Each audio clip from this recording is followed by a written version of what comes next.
dice Dios ha dicho, dijo Dios que no comeremos, podemos comer de todo árbol del huerto, más del árbol de la ciencia, de ese que está en el centro del huerto, de ese no podemos comer.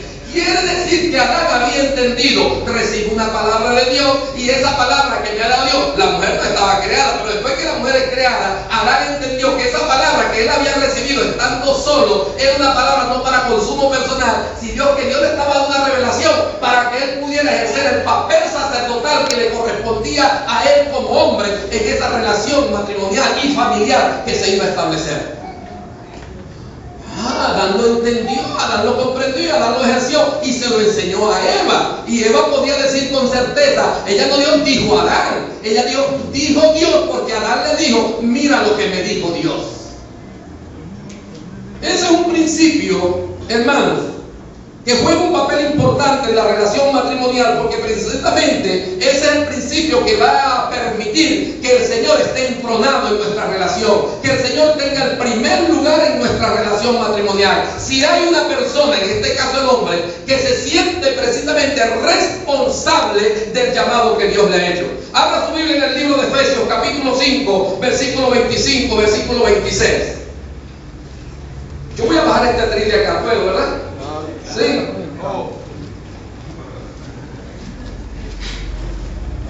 Aquí por la voz del pastor. Me asustó.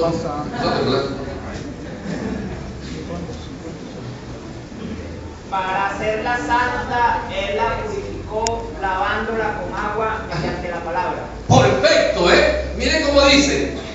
Lee el 25, hermano. Lee el 25. Esposos, amen a sus esposas, así como Cristo amó a la iglesia y se entregó por ella. Ajá. Esposos amen a su esposa, así como Cristo amó a la iglesia y se entregó a sí mismo por ello. Ahora lee el 26. Para hacerla santa, Él la purificó lavándola con agua mediante la palabra. Ajá. Y dice allí que nosotros debemos amar a nuestras esposas como Cristo amó a la iglesia. Y dice que Cristo hace santa a su iglesia. Y Él pide que nosotros los esposos imitemos a Cristo en su relación con la iglesia. Así seamos nosotros con nuestras esposas. Y dice allí que Él hace santa a la iglesia. Cosas que yo como esposo tengo que imitar. Dice que hace santa a la iglesia. ¿A través de qué? ¿Cómo dice ahí que hace santa a la iglesia? A través del lavamiento por la palabra. Por la palabra. Es decir, que el Señor nos está indicando allí nuevamente, recordando lo que le enseñó al hombre allá en el huerto del Edén, que le dio la palabra. Nos dice a nosotros en el día de hoy, cuando nos habla de nuestra relación de esposo, y dice que imitemos a Cristo en esto. Cristo a su esposa, a su novia, Él continuamente la está lavando con la palabra, para que esa iglesia sea una iglesia santa. Esa esposa sea una esposa santa. Para lograrlo tiene que haber una administración de la palabra. Sí, porque ella misma lo ratifica. En el libro de Juan, capítulo 17, versículo 17 dice: santifícalos en tu verdad. Tu palabra es la verdad. Es decir, que este versículo nos ratifica que en la medida que yo como esposo confronte más a mi esposa con la palabra, la sumerja más en la palabra, tome más en cuenta mi papel sacerdotal, mi esposa se santificará más, así como Cristo santifica a su iglesia a través del lavado de su palabra. Una vez el Señor hablaba en el capítulo 5 de Juan, 15 de Juan, le hablaba de limpiar el pámpano y esto, y le volvió a los apóstoles y le dijo: pero ya ustedes están limpios. ¿Limpios por qué? Por la palabra que les he hablado. Es decir, que la palabra tiene poder para limpiar y purificar la vida de una persona. Eso lo dice la palabra. Pero cosa interesante es que el Señor resalta que así como Cristo lo hace con la iglesia para santificarla, pero me gusta una expresión que el Señor usa ahí. Dice: para presentársela a sí mismo. Como diciendo, el primer beneficiado de santificar a la iglesia no es la iglesia misma. El primer beneficiado es el mismo Señor, porque Él va a recibir así en su presencia esa iglesia que tanto Él anhela. Una iglesia gloriosa, una iglesia pura y santa, una iglesia sin mancha y sin arrugas como el Señor anhela. Pero el Señor sabe que ese propósito se logra a través del lavado compromiso en el hogar de ejercer mi papel sacerdotal de una manera eficaz. Yo no puedo descuidar ese compromiso que me han dado, porque precisamente de allí depende mucho, en gran medida, el carácter espiritual de mi esposa y como consecuencia el carácter espiritual de mi familia. Gloria a Dios. Yo siempre le digo a las muchachas cuando andan metiéndole el ojo a algún muchacho, yo le digo, está bien, está hermoso, ¿verdad? Esa voz es cautivadora y cuando habla, esa voz de locutor tiembla las piernas, ¿verdad que sí?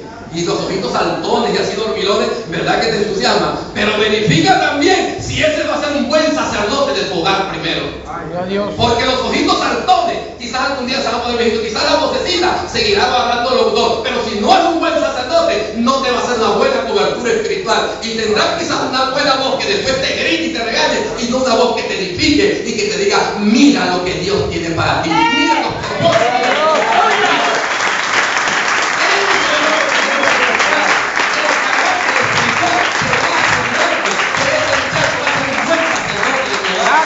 De mi familia.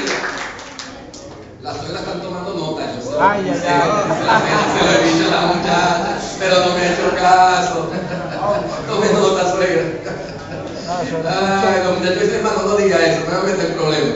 No, pero tranquilo, pues más bien eso nos reta. Eso nos establece un reto. Pero estamos hablando de principios fundamentales para el éxito matrimonial. Y mira que la Biblia nos resalta ahí, en ese pasaje de Génesis, es lo que Dios, al darle la palabra a Adán, Dios esperaba que Adán hiciera. Pero no nos vamos a quedar allí. Vamos a avanzar un poco más en la lectura para buscar otro principio fundamental. En este caso hemos hablado de un compromiso o de una característica que el hombre debe fomentar en su vida, el de un sacerdote, un verdadero sacerdote en su hogar. Yo sé que hay unas preguntas que agarran en la mente de algunos, pero ya vamos a aclarar algo de esas preguntas con lo que vamos a hablar enseguida. Dice en el libro de Génesis capítulo 2, siguiendo la lectura en la secuencia, dice el versículo 18, dice lo siguiente: y vio Dios que no era bueno el hombre tuyo solo. dice, y dijo Jehová Dios, no es bueno que el hombre esté, le haré ayuda idónea Para él. ¿Qué fue lo que dice de una manera enfática? Para él, lo ratifica, le haré ayuda idónea y con una redundancia, para él. Le haré ayuda idónea. No es bueno que el hombre esté solo. Y aquí vamos a encontrar un principio bien importante y que compete a la mujer. Y esto tiene mucho que ver con el éxito de la relación matrimonial. En el caso de que la mujer, la Biblia la describe precisamente como ayuda idónea. Cuando Dios ve que el hombre está solo, Dios ve que el hombre necesita una compañía. A veces nosotros podemos interpretar ese versículo y decir, bueno, el hombre estaba solo y allí en esa soledad Dios vio que andaba caminando triste y desamparado, como dijo alguien, caminando por el huerto con las manos en el bolsillo, viendo para acá y para... ¿Qué pasó? No había pantalón. Ah, no tenía pantalón, ok, no andaba con la mano en el bolsillo, andaba con la mano en la cintura, caminando con la mano en la cintura para... Eso está bien que lo veamos desde ese punto de vista, porque definitivamente el hombre tenía que estar afectado por algo de soledad, está bien, pero Dios dice, no es bueno que el hombre esté solo, y Él no dice, le voy a crear otro ser de su misma especie para que converse y llene el vacío interior que tiene. Dios habló de algo muy específico, no dijo cualquier ser humano o cualquier ser de su misma especie, habló específicamente que Él lo que iba a crear era una ayuda Idónea. una persona. ¿Qué es una ayuda idónea? Una ayuda idónea es una persona que está a mi lado y a mi favor para ayudarme a lograr los propósitos que Dios ha trazado para mi vida. Y Dios ya había trazado propósitos para el hombre. La palabra ayuda precisamente se desprende a consecuencia del versículo 15, porque Dios pone al hombre en el huerto de Edén para que lo cuide y lo labre, y definitivamente ya tenía un propósito trazado de parte de Dios. Y Dios entonces dice, este hombre, para desarrollar esto que le dije en el versículo 15, es necesario que este hombre tenga a alguien a su lado que lo ayude a sobrellevar los otros aspectos y las otras áreas de su vida, porque el hombre Dios no lo creó solamente para que se dedicara al huerto. También había propósito de que el hombre formara familia, de que el hombre creciera y se multiplicara, y al crecer y multiplicarse iba a tener hijos, hijas, pero al comenzar a crecer la raza humana iba a comenzar a surgir la sociedad, iban a establecerse ya relaciones entre